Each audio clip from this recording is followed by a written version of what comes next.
जय हिंद दोस्तों, मेरा चैनल सरोजपद क्लासेज में आपका हार्दिक स्वागत है। अगर आप बिहार बोर्ड का तैयारी करते हैं, है ना, किसका, बिहार बोर्ड का अगर आप तैयारी करते हैं तो आप बिल्कुल देखें, क्योंकि बिहार बोर्ड के लिए ही मैंने खास करके ये वीडियो लेके आया हूँ।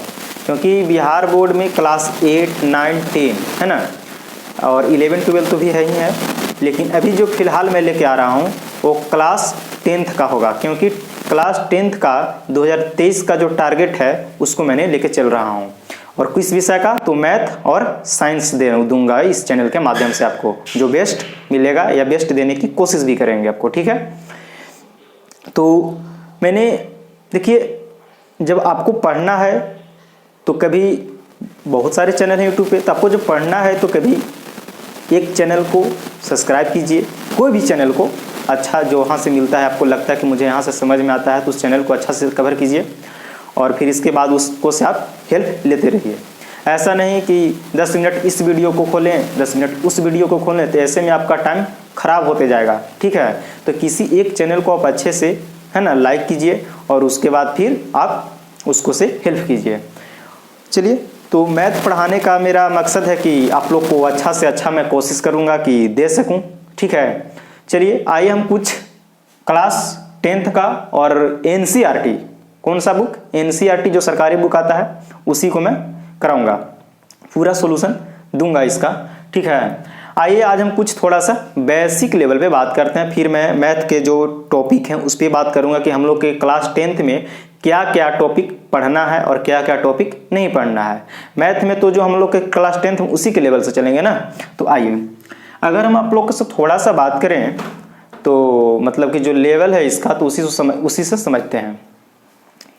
हाँ, हम लोग तैयारी करेंगे किसका, तो बिहार बोर्ड 2023, बिहार बोर्ड 2023 का टारगेट है, ठीक है। और हम मैथ जो सॉल्यूशन देंगे आपका एनसीईआरटी, किसका बुक का सॉल्यूशन देंगे, एनसीईआरटी का आपको सॉल्यूशन देंगे। तो हम लोग, और कक्षा 10वां का, कक्षा 10 का ये चलेगा, कक्षा 10 एनसीईआरटी मैथ्स, ठीक है। ये कक्षा 10 का होगा।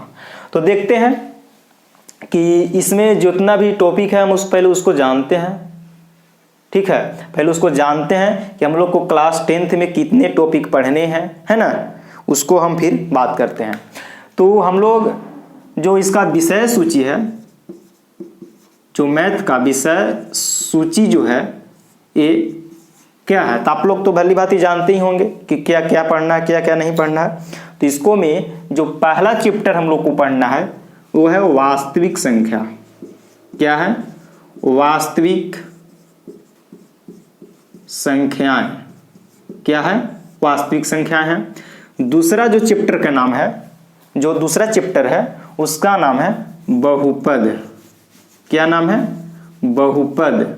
और तीसरा जो है क्या, तीसरा जो है उसका नाम है दो चर वाले रैखिक समीकरण युग्म।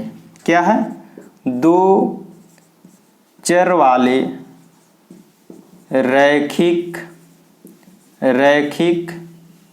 समीकरण युग्म। क्या, युग्म। और जो फोर्थ चैप्टर है हम लोग का वो है द्विघात समीकरण। क्या है फोर्थ चैप्टर, तो द्विघात समीकरण। और 5 चैप्टर जो है वो है समांतर श्रेणी। क्या है, समांतर श्रेणी, है ना। और जो छठा चैप्टर है, क्या, छठा जो चैप्टर है उसका नाम है ट्रायंगल, यानी कि त्रिभुज। आप लोगों ने देखा कि मैथ का जो क्लास 10th है ना, एनसीईआरटी का जो विषय सूची है, हम लोग के किस किस टॉपिक को पढ़ना है। पहला है वास्तविक संख्या पे बात करना है, दूसरा बहुपद चैप्टर पढ़ना है, और तीसरा दो चर वाले रैखिक समीकरण युग्म में पढ़ना है, और 4th नंबर द्विघात समीकरण, और 5 नंबर में समांतर श्रेणी, 6 नंबर में त्रिभुज पढ़ना है। क्लियर। अब टोटल हम लोग को क्लास 10th में 15 चैप्टर पढ़नी है, ये तो आपको पता ही होगा। हाँ, तो मैंने यहाँ पे 6 चैप्टर का नाम लिख दिया, और अब हम आगे बात करते हैं फिर, और जिस 6 चैप्टर बचे हैं, तो 6 चैप्टर का आपने नाम देखा यहाँ पे। तो अब आगे देखते हैं कि कौन कौन से चैप्टर हैं। इस पहले तो पता होना चाहिए कि हमको कौन कौन चैप्टर पढ़ना है ना, ये पहले माइंड में टारगेट होना चाहिए, तब तो हमको उसके हिसाब से चलना होगा कि कितना दिन में कैसे कवर करना है। तो 6 चैप्टर देखे कि 6 में ट्रायंगल था, और 7 नंबर में क्या है, 7 नंबर में उस चैप्टर का नाम है नियामक ज्यामिति। क्या नाम है? नियामक ज्यामिति, नियामक ज्यामिति, ठीक है। और 8 नंबर में क्या पढ़ना है, तो त्रिकोणमिति, त्रिकोणमिति पढ़ना है। क्या पढ़ना है? त्रिकोणमिति, है ना। और 9th में क्या पढ़ना है, तो 9th चैप्टर में पढ़ना है त्रिकोणमिति के कुछ अनुप्रयोग, त्रिकोणमिति के कुछ अनुप्रयोग। क्या पढ़ना है? त्रिकोणमिति के कुछ अनुप्रयोग। और 10वां चैप्टर है उसका नाम है वृत्त, सर्कल पढ़ना है। 11 नंबर में जो चैप्टर है रचनाएं पढ़ना है। क्या पढ़ना है? रचनाएं, है ना, कंस्ट्रक्शन। और 12 नंबर में जो चैप्टर है वृत्त से, किससे, तो वृत्त से संबंधित, वृत्त से संबंधित क्षेत्रफल के बारे में जानकारी लेना है, वृत्त से संबंधित क्षेत्रफल के जानकारी लेना है। अच्छा, तो 12 चैप्टर देख लिए। पहला में था वास्तविक संख्या, दूसरे में था बहुपद, तीसरा में था 2 चर वाले रैखिक समीकरण, 4th पार्ट का नाम था द्विघात समीकरण, 5वां पार्ट का नाम था समांतर श्रेणी, 6ठा का नाम था त्रिभुज, और 7वां यहाँ देखें नियामक ज्यामिति, है ना। 8 में पढ़ना है त्रिकोणमिति, और 9 में पढ़ना है त्रिकोणमिति के कुछ अनुप्रयोग, और 10 में पढ़ना है वृत्त, 11 में पढ़ना है रचनाएं, और 12 चैप्टर में पढ़ना है वृत्त से संबंधित क्षेत्रफल। और टोटल हमारे चैप्टर क्लास 10th में कितने हैं? 15। अभी हम लोग 12 का नाम जाने हैं, अभी 3 चैप्टर हम लोग के और देखना है कि कौन कौन है। ठीक, आपको भी जानकारी होना चाहिए, और होगा भी, अभी तक तो पता ही होगा कि कौन कौन पढ़ना है। चलिए अब हम 13 नंबर देखते हैं कि 13 नंबर में क्या है। तो 13 नंबर में पढ़ना है हम लोग को पृष्ठ क्षेत्रफल, पृष्ठ क्षेत्रफल और आयतन, पृष्ठ क्षेत्रफल और आयतन, है ना। और 14 नंबर में जो चैप्टर है उसका नाम है सांख्यिकी। क्या नाम है? सांख्यिकी, है ना जी, स्टैटिक्स। और 15 नंबर में क्या पढ़ना है? प्रायिकता। क्या पढ़ना है? प्रायिकता, या इसी को एक और नाम है संभाविता, संभाविता, है ना। यही हम लोग को टोटल 15 चैप्टर पढ़ना है ना जी। 13 नंबर में पृष्ठ क्षेत्रफल और आयतन, जिसको हम लोग घनाभ में करेंगे कवर, इसमें सांख्यिकी, है ना जी, स्टैटिक्स। और 15 में प्रायिकता या संभाविता पढ़ेंगे। ये तो हम लोगों ने क्लास 10th का जो भी मैथ का टॉपिक था उसको हम लोगों ने देख लिया। अब यहाँ से हम क्या करेंगे कि प्रत्येक टॉपिक वाइज, है ना जी, चैप्टर वाइज यहाँ से आपको कंटिन्यू हल करेंगे। और जिसमें 15 चैप्टर है, ये तो माइंड में होगा कि हम लोग को 15 चैप्टर पढ़ना है, जिसमें से कितना कवर करना है, तो सब कवर करना है। ऐसा तो नहीं कि कोई चैप्टर नहीं पढ़ना है, यहाँ पे सबको कवर करना है। क्लियर। तो हम लोग को टोटल 15 चैप्टर पढ़ने थे, यही था मैथ का सिलेबस हम लोग का क्लास 10th में। ठीक है, चलिए तो अब आगे थोड़ा सा समझते हैं और देखते हैं।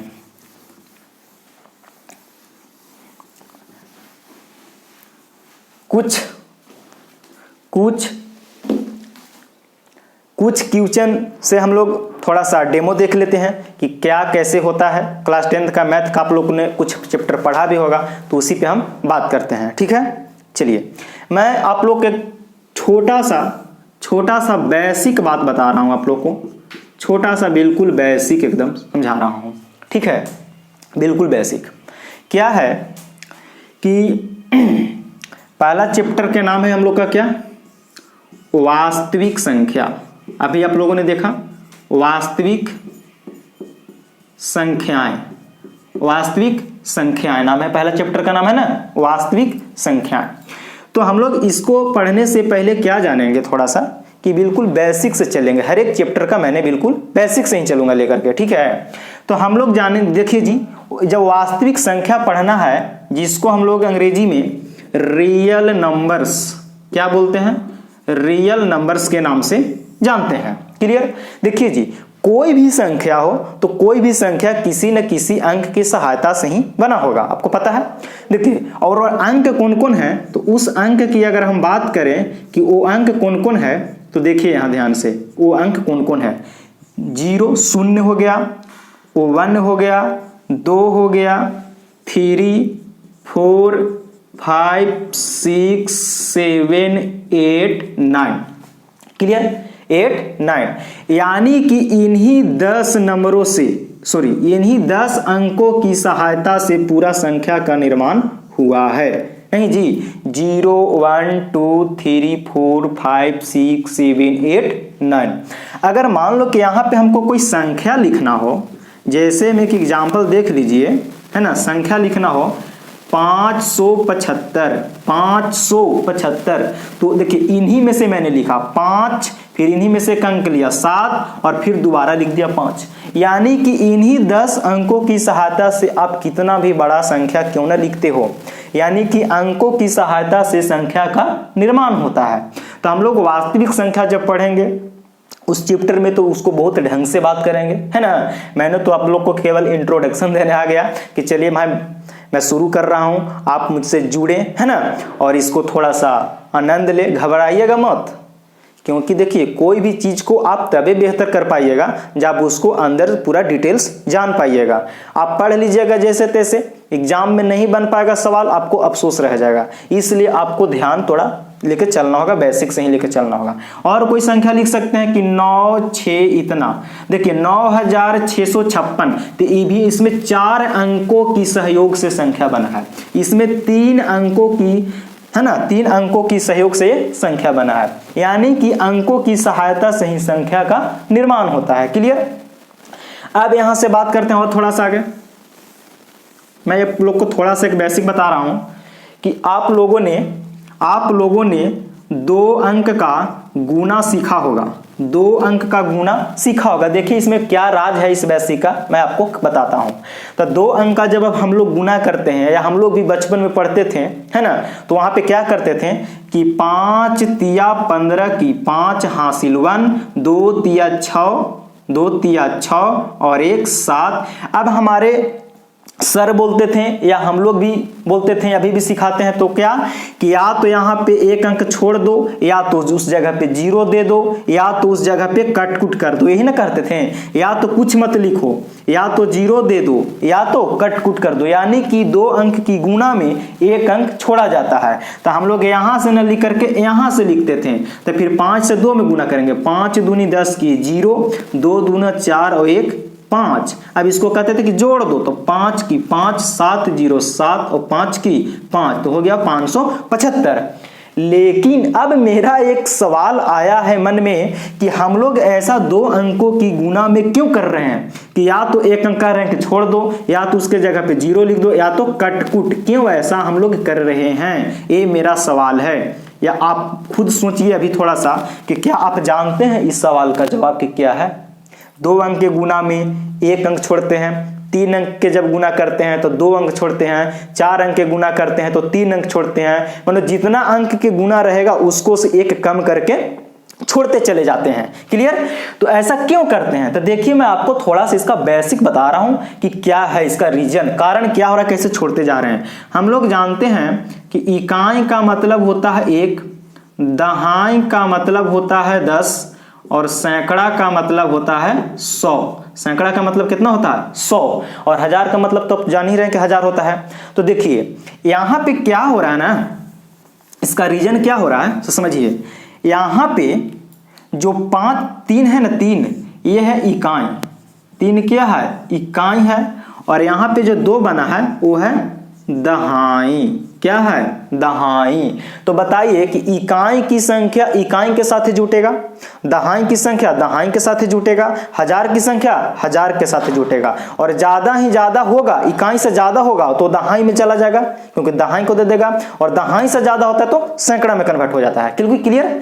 तो देखिए यानी कि 25 गुना 23 यानी कि 23 जो है यहाँ पे हम कैसे लिख सकते हैं, तो दू दहाई है ना प्लस 3 इकाई, 3 इकाई, 2 दहाई प्लस 3 इकाई। कहने का मतलब कि 23 को तो दहाई का मतलब 10, अभी बोले 3 इकाई का मतलब 1, तो 10 दूनी 20 और प्लस 3 एकम 3, तब 20 और 3 कितना हो गया 23। यानी कि 23 को 2 दहाई प्लस 3 इकाई होता है। क्लियर। लेकिन यहां पे हम 3 से जब गुना किए तो लिख दिए यहां पे, और 2 से जब गुना किए तो 2 क्या बना, दहाई। तो जब दहाई से गुना करवाइएगा तो इकाई के सामने लिखिएगा कि दहाई के सामने।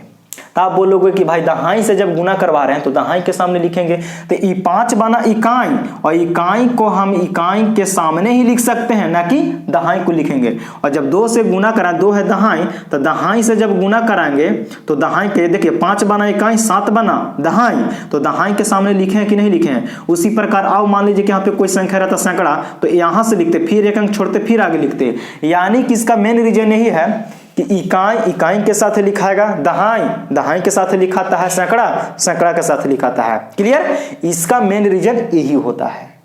समझ गए वैसे यही थोड़ा सा मेरा था समझाने का प्रयास, कि आप जानते होंगे तो अच्छी बात है, अगर नहीं भी जानते होंगे तो जान गए, अच्छी बात हो गया। क्लियर। ऐसे ऐसे बेसिक हम हर एक चीज के बीच में लेके आते रहेंगे और आपको देते चलेंगे।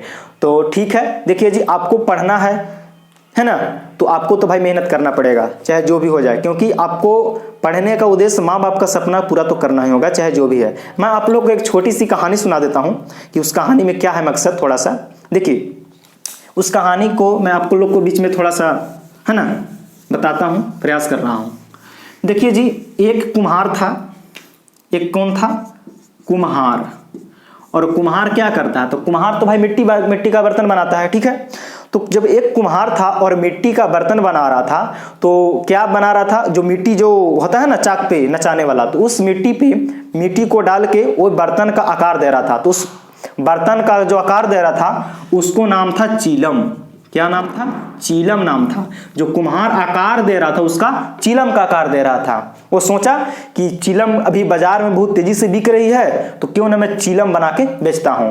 तो इस कुम्हार का जो एक पत्नी था, कौन थी, पत्नी। तो पत्नी ने बोला इसको, कुम्हार जी अपने पति से, कुम्हार से, कि चीलम क्यों बना रहे हो। तो इसने बोला कि क्या करूं, अभी बहुत बाजार में मार्केट में चीलम की बिक्री है, क्यों ना मैं चीलम बना लेता हूं, और बहुत बिक्री भी होगी। लेकिन इसकी पत्नी ने बोला कि अरे भाई गर्मी के टाइम है, किस चीज का टाइम आ रहा है, गर्मी का टाइम आ रहा है, आप चीलम के जगह सुराही बना लो, सुराही बना दो। क्या बना दो, सुराही बना दो, और बहुत बिकेगी गर्मी के दिनों में। इस कुम्हार भाई को भी लगा कि बात तो सही बोल रही है ना।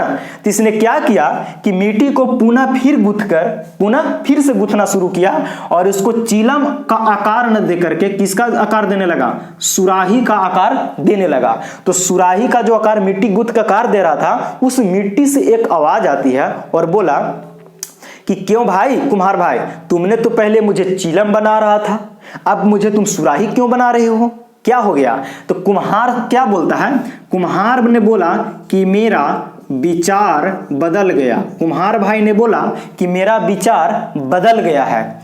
तब सुराही जो था है ना बना हुआ, उसने बोला, सुराही बोला कि तुम्हारा तो विचार बदल गया ना। तुम्हारा क्या बदल गया, तुम्हारा विचार बदलने से मेरी जिंदगी बदल गई। क्या बदल गया, जिंदगी बदल गई। बोला कुम्हार भाई की कैसे, तो बोला मिट्टी कि अगर तुम मुझे चिलम बनाते, मुझे क्या बनाते, चिलम, तो अगर चिलम में बनता तो खुद चिलम में क्या भरा जाता है, आपको खुद भली भांति पता होगा कि चिलम में गांजा भरा जाता है पीने के लिए, ठीक है। तो चिलम, मिट्टी से आवाज आया कि अगर तुम मुझे चिलम बनाते तो मुझ में आग भरी जाती और मैं खुद जलती और दूसरों को जलाती। लेकिन अब ने तुमने मुझे चिलम से नहीं, चिलम छोड़ करके मुझे सुराही का आकार दिया है। इसका मतलब कि मैं अब, और सुराही में क्या भरा जाता है, जल भरा जाता है, सुराही में क्या भरा जाता है? जल भरा जाता है। यानी कि अब मैं खुद ठंडा रहूंगी और जो मुझसे पानी पिएगा उसको भी मैं शीतल कर दूंगा, ठंडा कर दूंगा। यानी कि देखिए कुम्हार का है ना जी, उसकी पत्नी ने राय दिया और इसने फिर जवाब दिया कि मेरा विचार बदल गया। यानी कि एक विचार से चिलम न बना करके सुराही बनाया और चिलम खुद जलती दूसरों को जलाती, अब न जल रही है न किसी को जला रही है। यानी कि अब खुद सुराही में पानी भरा रहा है, खुद ठंडा है और दूसरों को भी ठंडा कर रही है। तो देखिए फ्रेंड्स, एक विचार से आदमी का जिंदगी सुधर भी सकता है। ठीक है, जो होता है अच्छे के लिए ही होता है। ठीक है, इसलिए आप मेहनत कड़ी कीजिए और हम आप लोग के साथ रहेंगे, एकदम बिल्कुल रहेंगे। ठीक है, चाहे जो भी हो, हम बिल्कुल एकदम बोले हैं कि ये एनसीईआरटी फुल्ली सोल्यूशन और साइंस का दूंगा। 2023 का टारगेट है। ठीक है, तो मैं दूंगा, इसलिए आप लोग मेहनत कीजिए और दोस्तों में शेयर कीजिए। जय हिंद। आज इतना ही, और कल से हम अगले वीडियो में टॉपिक वाइज लेके आते रहेंगे। जय हिंद, जय भारत।